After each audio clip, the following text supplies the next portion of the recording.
Well, Shudder's got a new evil kid movie called Z, and I definitely think it's worth your time. Let's review this thing.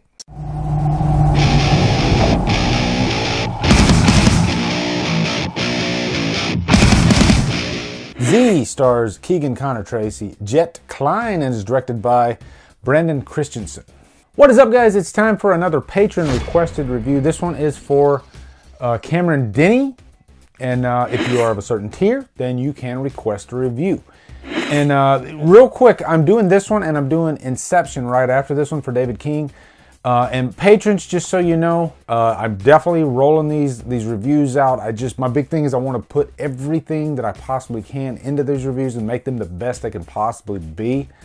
And so sometimes it takes a little bit longer, especially when you got like DC fandom and all that stuff that gets in the way sometimes. And then I have to like try to find time to do all that. So just know that you're definitely not forgotten. And I want to give you guys the best product I possibly can. And this movie, Z, is one that I'm really excited to discuss, actually. And for a couple reasons. One, it's Shudder. And lately, Shudder has been really putting out some interesting stuff. Like I reviewed The Beach House not too long ago. I did like Lake Bodom last year, but Shudder just constantly surprises me. And I find myself going there more than I do like Netflix and other streaming services. And it doesn't hurt that I'm just such a big horror fan. But also, this is like a kid, like evil kid type of horror movie, which I'm always, for some reason, like enticed by those types of films. Like Orphan. I just like evil kids in movies. I don't know why. I just reviewed Bloody Birthday. That's a great evil kid movie. So I literally watched Z like right after Bloody Birthday. So it was almost like a good little evil kid double feature. But another reason why I like this movie is because it is unpredictable. And, you know, in a landscape where you constantly have a lot of the same tried and true stories, just a couple of different variations along the way, this one takes a left turn somewhere. And this will be a non-spoiler review, by the way. But I like that. So anyway, first off, quick plot synopsis. You have this family, Elizabeth and her husband Kevin. They have this kid, Joshua. And Joshua's around 8 years old. And then all of a sudden, Joshua starts acting a bit strange, pulling back a little bit, getting in trouble in school. And it happens around the same time he starts talking about this imaginary friend that he has by the name of Z. This is very common with young children. I think I even had like an imaginary friend when I was a kid. It's just one of those things that happens. And if you go to like a psychologist or a psychiatrist, they will tell you that this is pretty normal stuff for children. And so the parents, at first, they don't really think nothing of it. But then once violence starts entering the frame, then they get a little bit worried about the situation. And you know, they get him help and all that stuff. I mean, it gets so bad that he ends up getting kicked out of school because he's just constantly acting up. But one thing I enjoyed about this movie is that they never really show what the kid's doing. They never really show the act happening. They show the aftermath, you know. So there's always that question like, did Z do this? Or did the kid do this? Or is Z like possessing the kid? Who knows? I like that they left that open to interpretation. There is one scene where the father comes in the room and the lights go out. This scene reminded me of Orphan too, by the way, just the lighting and everything, like the purple lighting. But he sees like this drawing of Z on the wall, and it, you know, it looks like a skilled artist did something like this. So it makes him wonder, like, did the kid do it, or is this imaginary friend like a real apparition? Who knows? But as the story unfolds, you're just left with a lot more questions, and this is a good thing. Now, Keegan Connor Tracy, she plays Elizabeth, the mother. This is a very pivotal, central character to this movie. This is not one of those evil child movies where the parents kind of take a back seat. They're just reacting to everything and they just have to figure out what's going on along the way. No, this is a character that at some point in this movie, she steps front and center for a number of reasons, and I'm not going to go into that because obviously that is spoiler talk, but I found it very interesting.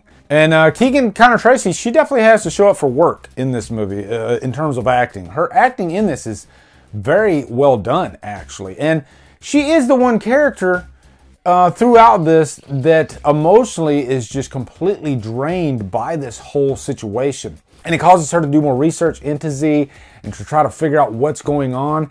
And then it kind of just leads her down this like rabbit hole, this labyrinth of stuff that she didn't expect to get into.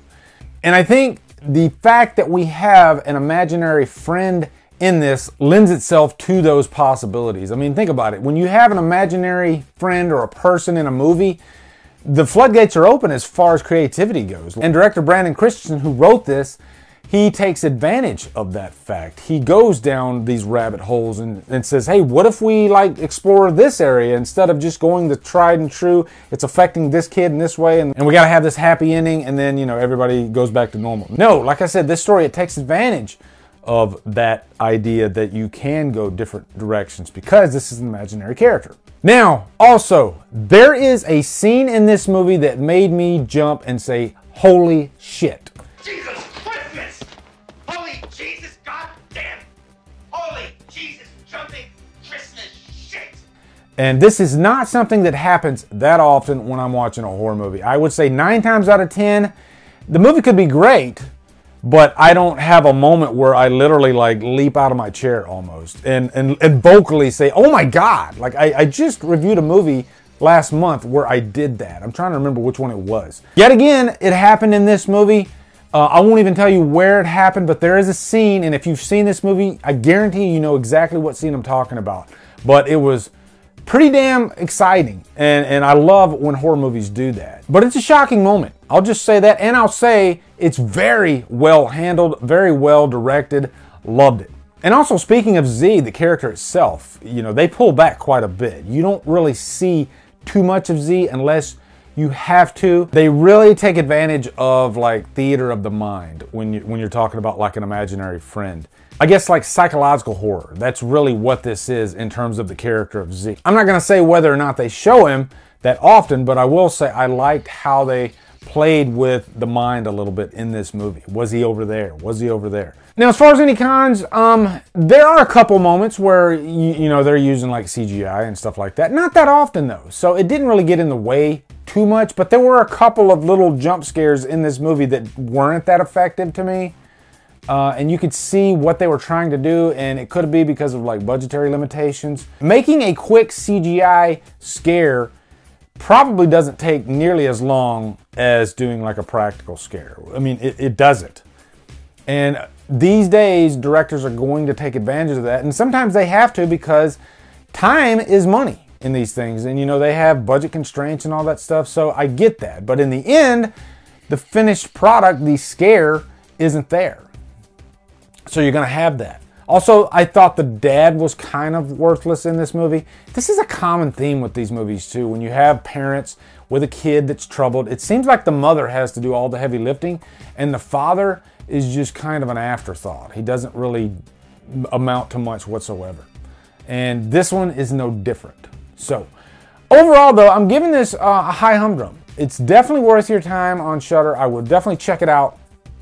And thank you, Cameron, for requesting that I do this movie, because it is a new movie too, so it was kind of cool that a patron requested like a brand new movie almost. Because most of the time, my patrons, they like me to do a lot of the classics, which is cool. I like discovering movies that I've never heard of. Like Angie, she had me do Rawhead Rex, which is a movie that I vaguely heard of, but I'm so glad I finally watched it. So, thank God for my patrons, just because you guys give me a lot of interesting ideas to review. Anyway, guys, post down in the comments your thoughts on Z if you've seen it. Let me know. Also, be sure to come over to Killer Flicks, where we talk horror all day and every day. And on Fridays, we do Free For Fridays. Follow me at Drumdums on Facebook, Twitter, Instagram, and Letterboxd. Anyway, guys, thank you so much for watching. Have a great day, and Drumdum out.